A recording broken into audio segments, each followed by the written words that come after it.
Hello everybody, नमस्कार, राधे राधे। तो स्वागत है आपका माइक्रो प्रोसेसर की इस दुनिया के अंदर। और अपन बात करेंगे माइक्रो प्रोसेसर के बारे में कि क्या होता है माइक्रो प्रोसेसर। और थोड़ी सी बात करेंगे अपन माइक्रो कंट्रोलर के बारे में। और एक प्रोग्राम अपन राइट डाउन करेंगे जिसका नाम होगा the right and execute given 8 bit data find nibble interchange. Okay, तो प्रोग्राम करने से पहले उस प्रोग्राम के अंदर हो क्या रहा है और उससे पहले अपन माइक्रो प्रोसेसर के बारे में डिस्कस कर लेंगे थोड़ा सा। तो एक छोटी सी हेडिंग डाल लेता हूँ मैं। और किसके बारे में अपन डिस्कस कर रहे हैं? माइक्रो प्रोसेसर के बारे में। ओके, और कौन सा माइक्रो प्रोसेसर है? 8085। ओके, तो आपने कहीं कहीं पे नाम सुना होगा माइक्रो प्रोसेसर का। तो क्या होता है माइक्रो प्रोसेसर, माइक्रो कंट्रोलर क्या होता है, कैसे काम करता है, उसके बारे में अपन डिस्कस करेंगे। ओके, तो अपने माइक्रो प्रोसेसर कौन सा है? ये 8085। 8086 भी होता है, वो इससे थोड़ा सा एडवांस है। और अभी आजकल बहुत सारे सॉफ्टवेयर है वो अभी एडवांस में आने लगे हैं। तो ये जो है वो सबसे पहला माइक्रो प्रोसेसर है। और इसी के बेस्ड पर जितने भी अभी आप यूज़ में ले रहे हैं, जैसे कंप्यूटर्स या लैपटॉप्स वगैरह, जो कुछ भी आप यूज़ में ले रहे हैं, उसके अंदर अभी एडवांस वाले सॉफ्टवेयर यूज़ हो रहे हैं। ओके, और ये वाला जो माइक्रो प्रोसेसर है, ये इसके अंदर जो सॉफ्टवेयर यूज़ हुआ है वो सबसे फर्स्ट वाला है। इसी के बेस्ट पे अभी जो लेटेस्ट वाले हैं उसको डिज़ाइन किया गया है। ओके, तो आपको एडवांस वाले पढ़ने से पहले सबसे बेस्ट वाला जो है वो उसके बारे में आपको पता होना चाहिए, या वो काम कैसे करता है, क्या क्या उसके फंक्शंस होते हैं और उन फंक्शंस का काम क्या होता है, कौन कौन सी कमांड्स होती है, कैसे वर्क करता है, ये उसके बारे में अपन डिस्कस करेंगे। ओके, तो माइक्रो प्रोसेसर के बारे में अपन डिस्कस करेंगे। उससे पहले उसके थोड़े से कुछ पार्ट्स हैं, तो उसके बारे में अपन लिख लेते हैं। तो माइक्रो प्रोसेसर के अंदर, यानी कि जो 8085 माइक्रो प्रोसेसर है, उसके अंदर कौन कौन से पार्ट होते हैं? एक होता है आपका अक्यूमुलेटर, इसके अंदर आ जाते हैं आपके रजिस्टर्स, आ जाते हैं। रजिस्टर्स भी बहुत टाइप के होते हैं, जैसे एक इसका टाइप आ जाता है फ्लैग रजिस्टर, आ जाते हैं। उसके बाद में आपके इसके अंदर आ जाते हैं, एक होता है ALU, that is the very very very important topic. And then इसके बाद आता है आपका पीसी क्या होता है? एक होता है आपका SP, पुलिस वाला नहीं, इसके अंदर अलग से SP होता है। ओके, तो SP आ जाता है। तो इसके बारे में अपन डिस्कस कर लेते हैं कि क्या होता है, अक्यूमुलेटर क्या होता है, रजिस्टर्स क्या होते हैं, क्या यूज आते हैं, फ्लैग रजिस्टर्स क्या होते हैं, ALU का काम क्या होता है, PC का काम क्या होता है, और SP का काम क्या होता है। ओके, इसके बाद में अपन डिस्कस करेंगे अपने प्रोग्राम को। ओके, तो प्रोग्राम कौन सा था अपना? Nibble interchange. ओके, तो सभी प्रोग्राम को आपको परफॉर्म करने से पहले सबसे पहले आपको इनके जो वर्क्स है उनका पता होना चाहिए कि क्या क्या वर्क होता है इनका। तो अभी इसके अंदर अपन छोटा छोटा डिस्कस कर लेंगे कि ऊपर ऊपर की चीजें अपने को पता होनी चाहिए कि क्या होता है। ओके, तो माइक्रो प्रोसेसर क्या है? Micro processor is a brain of a computer. Okay, तो अगर आपको पूछ लेता है कि माइक्रो प्रोसेसर क्या होता है, तो you can say the micro processor is a brain of a computer. Okay, ये एक तरीके से आपका CPU ही है। ठीक है, तो CPU के अंदर जो मेन काम करता है वो माइक्रो प्रोसेसर करता है। ओके, और माइक्रो कंट्रोलर क्या होता है? किसी भी डिवाइस को कंट्रोल करता है, it is a electronic device है। ओके, तो माइक्रो कंट्रोलर जो है वो आपके किसी भी सिस्टम को कंट्रोल करता है। सपोज मान लीजिए, और हाँ एक चीज और कि माइक्रो प्रोसेसर और माइक्रो कंट्रोलर के अंदर डिफरेंस क्या होता है वो आप समझिए। तो माइक्रो प्रोसेसर के अंदर आपको जो है इंस्ट्रक्शंस बार बार देना पड़ता है। आपको अगर कुछ भी ऑपरेशन करना है, जैसे मान लीजिए एडिशन करना है, सब्ट्रैक्शन करना है, या कुछ भी ऑपरेशन करना है, मल्टीप्लाई करना है, तो उसके अंदर बार बार इंस्ट्रक्शंस देने पड़ेंगे इस माइक्रो प्रोसेसर के अंदर। लेकिन माइक्रो कंट्रोलर के अंदर ऐसा बिल्कुल भी नहीं होता है। आपने देखा होगा माइक्रो कंट्रोलर जनरली यूज कहाँ होता है, कहीं तो आपने सुना होगा। तो बताएं मुझे कि क्या होता है माइक्रो कंट्रोलर, या कहाँ कहाँ यूज हो सकता है, या कहाँ कहाँ पे यूज होता है, वो आपने अगर एज्यूम किया हो अगर अपनी डेली लाइफ के अंदर, तो कहाँ यूज किया है। माइक्रो कंट्रोलर जो है वो आपने देखा होगा, जो ट्रैफिक लाइट्स होती है तो उसके अंदर जो टाइमर चलता है, जो लाइट्स है उनके अंदर एक पर्टिकुलर टाइम सेट कर रखा है। तो बार बार सेट नहीं करते, एक बार सेट कर दिया तो अपने आप जो लाइट्स है वो टाइम खत्म होने के बाद में दूसरी ऑन हो जाएगी, फिर उसका टाइम खत्म होने के बाद में तीसरी ऑन हो जाएगी। तो इस तरीके से उसके अंदर माइक्रो कंट्रोलर यूज किया गया है। दूसरा आप देखते हैं माइक्रोवेव को देखते हैं, सॉरी माइक्रो ओवन को देखते हैं, ठीक है। तो उसके अंदर क्या है कि अगर आपने एक बार टेम्परेचर सेट कर दिया किसी भी चीज को अंदर पकाने के लिए उसके अंदर रखी, तो एक बार आपने टेम्परेचर सेट कर दिया तो उसके बाद में बार बार सेट करने की जरूरत नहीं, वो अपने आप डाउन होता रहेगा और आपकी जो चीज़ है वो पकती रहेगी या जो कुछ भी आपको उसके अंदर करना है। तीसरी चीज, आपके पास में वॉशिंग मशीन है, उसके अंदर भी आपका माइक्रो कंट्रोलर यूज हो रहा है। अब आप बोलेंगे कैसे यूज हो रहा है, तो उसके अंदर आपने एक बार सेट कर दिया, उसके अंदर कुछ स्पीड्स वगैरह जो होती है, जिस तरीके से ये होता है, इसके अंदर 20 होती है, 15 होती है, 10 होती है, 5 होती है, और ये अपने आप ऑफ हो जाता है। तो अगर आपने यहाँ पे सेट कर दिया है एक बार तो वो अपने आप चलती जाएगी और डिक्रीज होता जाएगा उसका टाइमर और लास्ट में जाके खत्म हो जाएगी। अगर आपको बार बार ये चीज करने की जरूरत नहीं है कि आप वापस यहाँ पे सेट करें, वापस यहाँ पे सेट करें, तो एक बार सेट करने के बाद में चीज जो है वो अपने आप कंट्रोल होती है, that is called micro controller. Okay, और माइक्रो प्रोसेसर क्या होता है कि लगातार आपको प्रोसेस करने की जरूरत है, आपको बार बार इंस्ट्रक्शंस देना पड़ेगा किसी भी ऑपरेशन को करने के लिए, उसके लिए अपन माइक्रो प्रोसेसर को यूज में लेंगे। ठीक है, यहां तक आपकी बात क्लियर है। तो अपन आगे बढ़ते हैं और बात करते हैं अक्यूमुलेटर की। क्या होता है अक्यूमुलेटर, क्या काम होता है इसका माइक्रो प्रोसेसर के अंदर? तो accumulator is a 8 bit register. Okay, तो आप मेन चीज याद रखिए कि क्या होता है ये, तो इसको मैं थोड़ा सा रफ कर देता हूं। तो accumulator is a 8 bit register, it is store the result.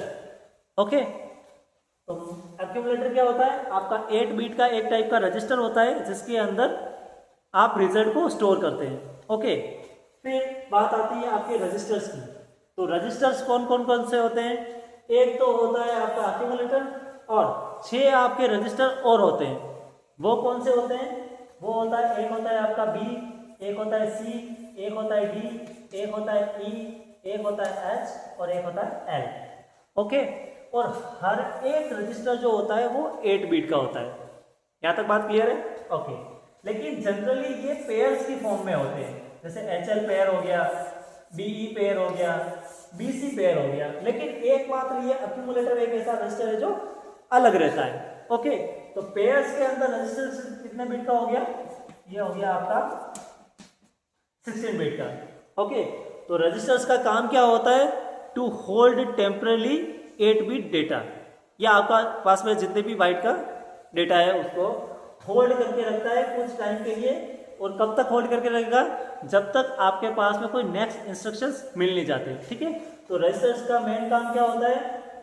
कुछ टाइम के लिए आपके डेटा को होल्ड करके रखता है। ओके, अब उसके अंदर कुछ वैरायटी आ जाती है, जैसे यहाँ पे आता है फ्लैग रजिस्टर। ओके, तो फ्लैग रजिस्टर कितने होते हैं? जनरली फ्लैग रजिस्टर होते हैं आपके 5 रजिस्टर होते हैं। ओके, कौन कौन सा होता है? एक होता है आपका S, एक होता है Z, एक होता है C, एक होता है P और एक होता है EX। ओके, अब इसका मतलब क्या है? S बोले तो साइन। ओके, तो साइन फ्लैग रजिस्टर होता है। Z का मीनिंग होता है जीरो फ्लैग रजिस्टर होता है। एक होता है C बोले तो जो आप समझ रहे हो वो नहीं। C का मीनिंग होता है कैरी फ्लैग। एक होता है P बोले तो पैरिटी फ्लैग और EX बोले तो एक्सिलरी फ्लैग। ओके, यहाँ पे शायद तक आप OX भी लिख सकते हैं, auxiliary flag. Okay, sign flag आपका क्या शो करता है? आपका जो डेटा है उसका साइन क्या है, वो पॉजिटिव है या फिर नेगेटिव है, उसको शो करता है। जीरो फ्लैग क्या करता है? अगर आपका डेटा 0 है तो इसका मतलब है वो सेट है, और अगर 0 नहीं है तो यानी कि वो सेट नहीं है। ओके, कैरी फ्लैग क्या है? कैरी बताता है आपके डेटा के अंदर कैरी जनरेट हो रही है या फिर नहीं हो रही है। पैरिटी फ्लैग है, और एक तरीके से आपका ऑक्सिलरी फ्लैग है। ऑक्सिलरी फ्लैग का काम क्या होता है? अगर इसके अंदर कैरी आती है तो वो अगले वाले रजिस्टर के अंदर ट्रांसफर कर देता है या अगली वाली लोकेशन के ऊपर ट्रांसफर कर देता है। ये इसका काम होता है। ओके, अब बात आती है ALU की।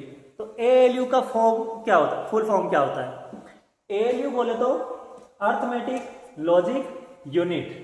ओके, तो पूरे माइक्रो प्रोसेसर के अंदर इसका मेन काम है। वैसे काम तो सभी का मेन ही है, लेकिन इसका काम सबसे इंपॉर्टेंट है। आपको प्रोग्राम के अंदर क्या ऑपरेशन करना है वो ये ALU बताता है। ओके, और कौन कौन से ऑपरेशन हो सकते हैं, जैसे अगर आपको कोई भी ऑपरेशन करना है, one's complement, two's complement, addition, subtraction, multiplication, या फिर आपको निबल इंटरचेंज अभी जो अपन करेंगे इसके बाद में वो, तो सारे के सारे इंस्ट्रक्शंस कौन देता है, ALU। तो ALU का मेन काम क्या होता है, आपका लॉजिक एंड अरिथमेटिक ऑपरेशन। तो ALU का मेन काम क्या है, ये आपके अरिथमेटिक और लॉजिक ऑपरेशन करता है। ठीक है, अरिथमेटिक ऑपरेशन कौन कौन से हो गए आपके, एडिशन हो गया, मल्टीप्लिकेशन हो गया, सब्ट्रैक्शन हो गया, डिवाइडेशन हो गया, one's complement, two's complement, nibble interchange वगैरह जो कुछ भी आपके ऑपरेशन हो गए वो सारे के सारे आपके अरिथमेटिक ऑपरेशन होंगे। और लॉजिक ऑपरेशन कौन सा होंगे, जो आपने नाम सुना होगा डिजिटल इलेक्ट्रॉनिक्स के अंदर, कौन कौन से, और ऑपरेशन, नॉट, एक्सोर और एंड। लेकिन जनरली अपन यहाँ पे काम लेंगे एंड ऑपरेशन और ऑपरेशन।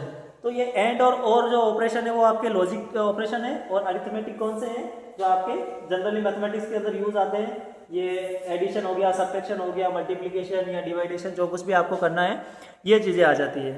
ओके, फिर अगर अपन आगे बात करें तो पीसी की, यहाँ पे मैं थोड़ा सा रफली कर देता हूँ। तो पीसी का काम क्या होता है, पीसी की सबसे पहले तो फुल फॉर्म देखिए। पीसी को अपन बोलते हैं program counter. Okay, programme counter का क्या मीनिंग होता है, ये 16 बिट एड्रेस को स्टोर करके रखता है। Okay, it is use to store the 16 bit address. Okay, और प्रोग्राम काउंटर का जब भी आप 8 बिट डेटा को स्टोर करेंगे तो स्टोर करने के लिए आपके पास में क्या होना चाहिए, एड्रेस होना चाहिए। ठीक है, तो एड्रेस के लिए ये आपका पीसी काम करता है, और एसपी का काम होता है स्टैक पॉइंटर। इसका मीनिंग क्या होता है, स्टैक पॉइंटर, और काम क्या होता है इसका, किसी भी एड्रेस को स्टैक करता है। यानी कि जैसे मान लीजिए आपके पास में 2000 के ऊपर आपके पास में कोई डेटा पड़ा हुआ है, जैसे 21, फिर 2001 के ऊपर आपके पास में पड़ा हुआ है 22। ओके, तो एसपी क्या करता है, आपकी पर्टिकुलर एड्रेस को स्टैक करता है कि इससे पहले वाली लोकेशन के ऊपर डेटा क्या था और अगली वाली लोकेशन के ऊपर क्या होगा और अभी कौन सा है उसके बारे में ये बताता है। ओके, तो ये आपकी कुछ मोटी मोटी चीज हो गई है कि माइक्रो प्रोसेसर क्या होता है, माइक्रो कंट्रोलर क्या होता है, काम कैसे करता है। अक्यूमुलेटर के अंदर मैं आपको एक चीज और बता दूं कि अक्यूमुलेटर जो है वो जनरली आपका वही काम करेगा, और क्या काम करेगा, रिजल्ट को स्टोर करने के लिए। यहाँ से आप अपना डेटा जो है वो किसी भी मेमोरी लोकेशन के ऊपर ट्रांसफर कर सकते हो। ओके, तो डेटा को स्टोर करने के लिए आपके पास में एड्रेस यानी कि मेमोरी लोकेशन की जरूरत होती है। ठीक है, अब अपन बात कर लेते हैं अपने प्रोग्राम के बारे में, और प्रोग्राम कौन सा है वो अभी आप मुझे याद दिलाएंगे। कौन सा प्रोग्राम है अपना, निबल इंटरचेंज। ओके, तो अपन नाम लिख लेते हैं अपना प्रोग्राम का, और क्या नाम है, निबल इंटरचेंज।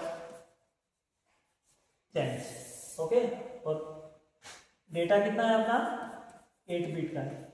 ओके, 8 बिट का अपने को निबल इंटरचेंज निकालना है। ओके, तो निबल इंटरचेंज का मीनिंग क्या होता है, सबसे पहले मुझे आप ये बताइए, मैंने तो बताया नहीं। तो निबल इंटरचेंज का मतलब ये होता है कि अगर आपके पास में कोई भी 8 बिट डेटा है, सपोज मान लीजिए आपके पास में 21 है, तो अगर इसका अपन निबल इंटरचेंज करेंगे तो अपने को इंटरचेंज करने के बाद में क्या आंसर मिलेगा, 12 मिलेगा। अगर आप ए बी को एंटर करेंगे, उसका निबल इंटरचेंज निकालेंगे तो आपके पास में आंसर मिलेगा बी ए। सपोज आप मान लीजिए 87 को ऐड करेंगे तो आपके पास में मिलेगा 78। इस तरीके से आप किसी भी 8 बिट डेटा का निबल इंटरचेंज निकाल सकती है। तो उसके लिए अपने को प्रोग्राम राइट डाउन करना है, और प्रोग्राम राइट डाउन करेंगे उससे पहले अपने को डेटा लोड करना है, और डेटा लोड करने के लिए आपके पास में क्या जरूरी होता है, एड्रेस की, ओके, मेमोरी लोकेशन की ज़रूरत होती है। और मेमोरी लोकेशन को लोड करने के लिए आपके पास में जनरली कितने कोड्स होते हैं? इससे पहले जो मैंने प्रोग्राम किए हैं उसके अंदर मैंने आपको बता रखा है कि मेमोरी लोकेशन को लोड करने के कितने कोड होते हैं। तो कितने होते हैं? एक होता है आपके पास में LXI और एक होता है आपके पास में LDA, ओके।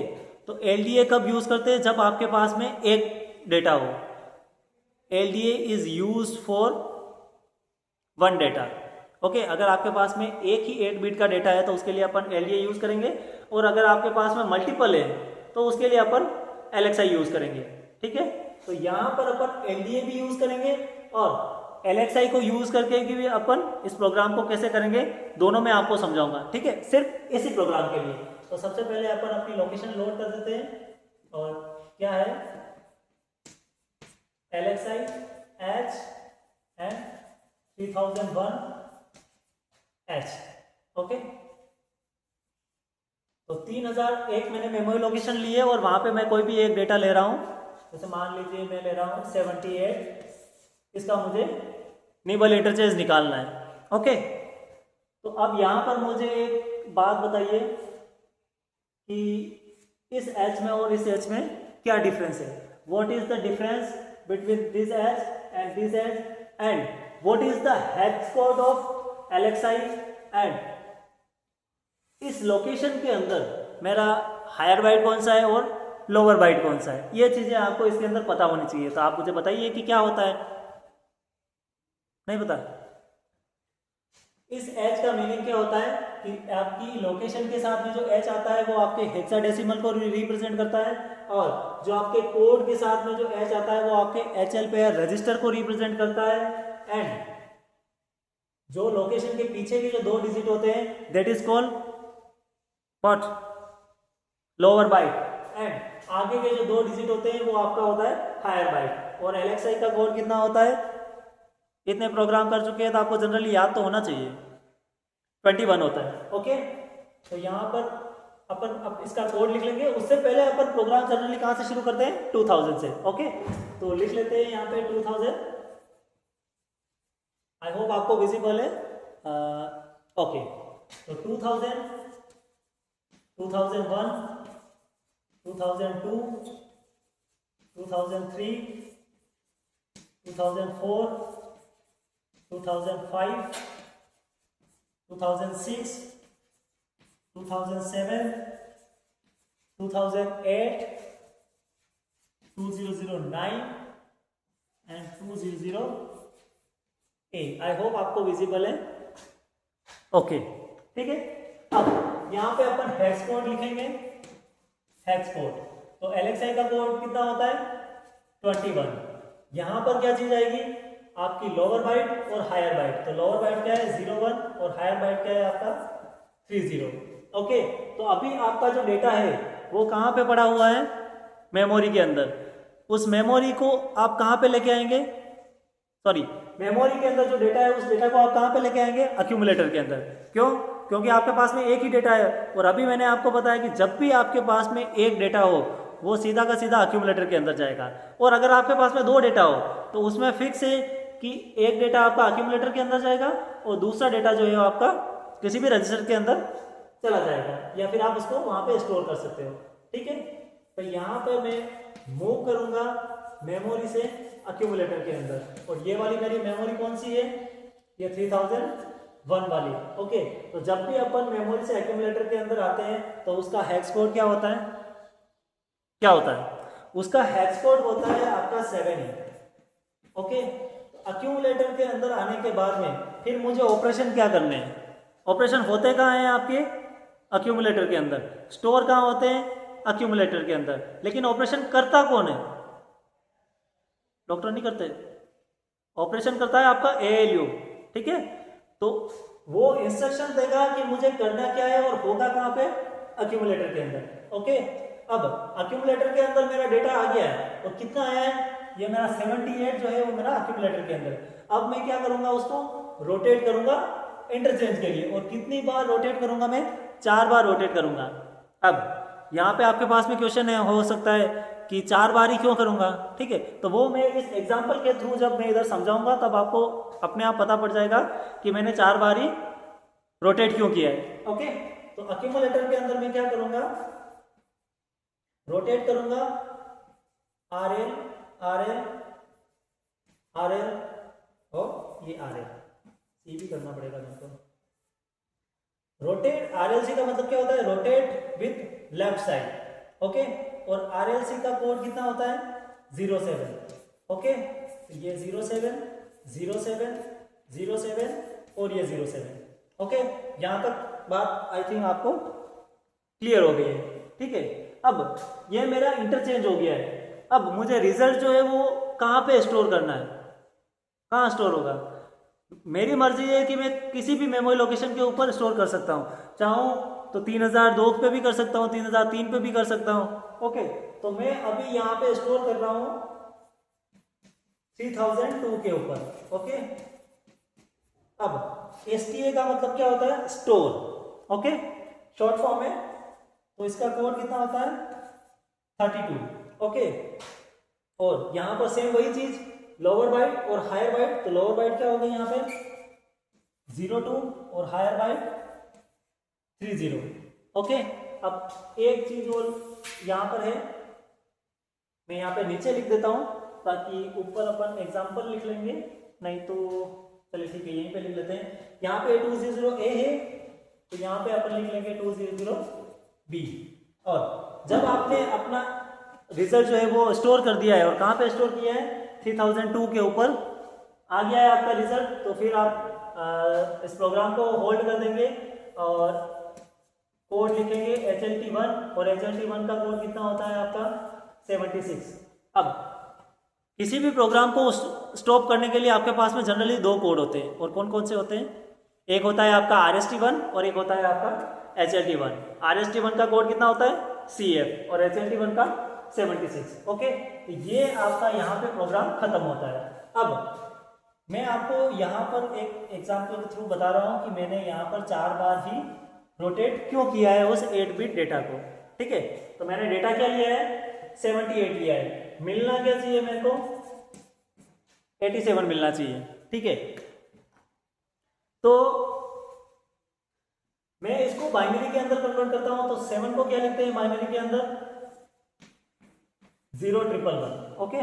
मैं इसको थोड़ा सा फैला के लिख लेता हूं ताकि आपको थोड़ा सा समझने में आसानी हो। 0 1 1 1, और 8 को क्या लिखते हैं 1000, ओके। आई होप आपको विजिबल है, ओके। फिर अब मुझे 4 बार रोटेट करना है, तो क्या करूंगा मैं, रोटेट करने के लिए आप फर्स्ट वाले डिजिट को उठा के यहाँ पर पीछे रखिए और इसको एक एक शिफ्ट करते हुए जाएंगे आगे की साइड में। तो इस 0 को उठा के आप यहाँ पे रखिए, रख दिया। फिर ये 0 आपका यहाँ पे आगे आ जाएगा, यहाँ पे आ गया। फिर ये 0 यहाँ आगे, फिर ये 0 आगे, फिर ये 1 यहाँ पे, फिर ये 1 यहाँ पे, और ये 1 यहाँ पे, और ये 1 यहाँ पे। इसका मतलब क्या हुआ, आपका एक बार आपका रोटेट हो गया है, ठीक है। अब आपको करना कितनी बार है, 4 बार करना है। तो सेम यही सीक्वेंस जो है उसको दोहराइए, फर्स्ट वाली डिजिट लास्ट के अंदर और आगे से आगे चलता जाएगा। तो ये 0 0 0, ये 0 1 1 1, ओके। सेम फिर यही चीज 1 1 0, इस 1 को यहाँ पे रखा और ये 1 आपका यहाँ पे आ गया, ओके। ये 0 इधर है, तो 0 0 0 1 1। फिर यहाँ पर एक बार और 1 है, तो इस 1 को यहाँ पे, फिर ये 1 यहाँ आ जाएगा, फिर ये 1, फिर 0, फिर 0, फिर 0, फिर 0 और ये 1। तो कितनी बार रोटेट हो गया है आपका 4 टाइम। कैसे 1 2 3 और 4, ठीक है। तो आप समझने के लिए आप इस तरीके से यहाँ पे ये निशान लगा सकते हैं कि कैसे ये हो रहा है, ताकि आपको बाद में प्रॉब्लम ना हो, ओके। इस तरीके से आप यहाँ पे यूँ कर सकते हैं।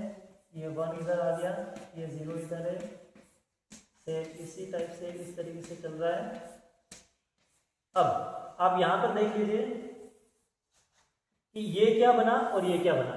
ये आपका कितना होता है 8 होता है, और 011 कितना होता है 7 होता है। तो आपने क्या लोड किया था 78, मिला क्या आपको 87। तो यहाँ पर आपको पता चल रहा है कि मैंने इस प्रोग्राम के अंदर उसका ये किसका 8 बिट डेटा का 4 बार ही रोटेट क्यों किया है। ठीक है, तो यहाँ पर ये बात आपको क्लियर है। अब मैं इसी के अंदर आपको LDA यूज कर देता हूँ ताकि एक स्टेप जहां पर जैसे यहाँ पर 4 स्टेप हो रही है 1 2 3 4, ओके, तो यहाँ पर मैं एक स्टेप कम कर दूंगा, डायरेक्ट मैं इस लोकेशन से इस एक्यूमुलेटर के अंदर डाल दूंगा और एक जो है आपका स्टेप कम हो जाएगा। और कैसे कम होगा वो आप यहाँ पर देख लीजिए कि लोकेशन में पूरी की पूरी सेम ही रखूंगा। यहाँ पर ये 2000 को मैं यहाँ से हटा देता हूँ ताकि आपका जो एक स्टेप है वो कम हो जाए। और कैसे कम होगा, आप यहाँ पर कोड लिखेंगे LDA का मीनिंग क्या है, आप उस 8 बिट डेटा को डायरेक्ट स्टोर कर रहे हैं इस एक्यूमुलेटर के अंदर और लोकेशन कौन सी है, कहाँ से स्टोर कर रहे हैं 3001 से। ओके, अब यहाँ पे आपका कोड चेंज हो जाएगा। और LDA का कोड कितना होता है आपका, LDA का कोड होता है आपका जनरली 3A। ओके, और यहाँ पर सेम वही चीज, ये आपकी लोअर बाइट और ये आपका हायर बाइट। तो इस प्रोग्राम के अंदर मैंने आपको बताया कि LXI और LDA दोनों लोड करने वाले कोड को यूज करके अपन ने कैसे 8 बिट डेटा का निबल इंटरचेंज निकाला है। तो यह बात आपको समझ में आ गई। और ये मैंने आपको एक एग्जांपल बताया है, आपका इस एग्जांपल की जगह पे मतलब 78 की जगह पे आप कोई भी डेटा ले सकते हो, AB ले सकते हो, 2A ले सकते हो, 78 89 28 कुछ भी ले सकते हो। तो यहाँ पर ये आपका प्रोग्राम खत्म होता है और आप इस प्रोग्राम की बार बार प्रैक्टिस करेंगे तभी आपके पास में ये हेक्स कोड जो है वो आपको याद रहेंगे। इनको आपको रटने के अलावा इनको समझने का आपके पास में और कोई नहीं है। जब तक आप इसको प्रैक्टिस नहीं करेंगे तब तक आपके पास में ये चीजें जो है वो याद नहीं होगी। ओके, तो मिलते हैं अपन अगले प्रोग्राम में।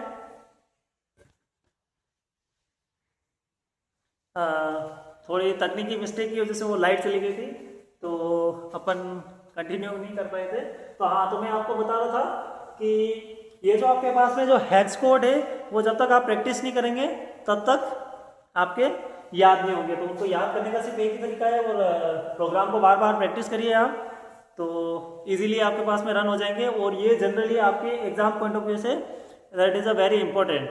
ओके, तो फर्स्ट सेम के अंदर जो 5th यूनिट है माइक्रो प्रोसेसर की, उसके अंदर ये हो सकता है पूछा जा सकता है, लेकिन सेकंड सेम के अंदर आपका पूरा का पूरा लैब है माइक्रो प्रोसेसर की, तो उसके अंदर से आपका ये एक तरीके से एक इम्पोर्टेंट प्रोग्राम बन जाता है। ओके, तो अपन मिलते हैं कब, नेक्स्ट क्लास में। ओके, चलिए तब तक के लिए राधे राधे। ओके, चलिए बाय।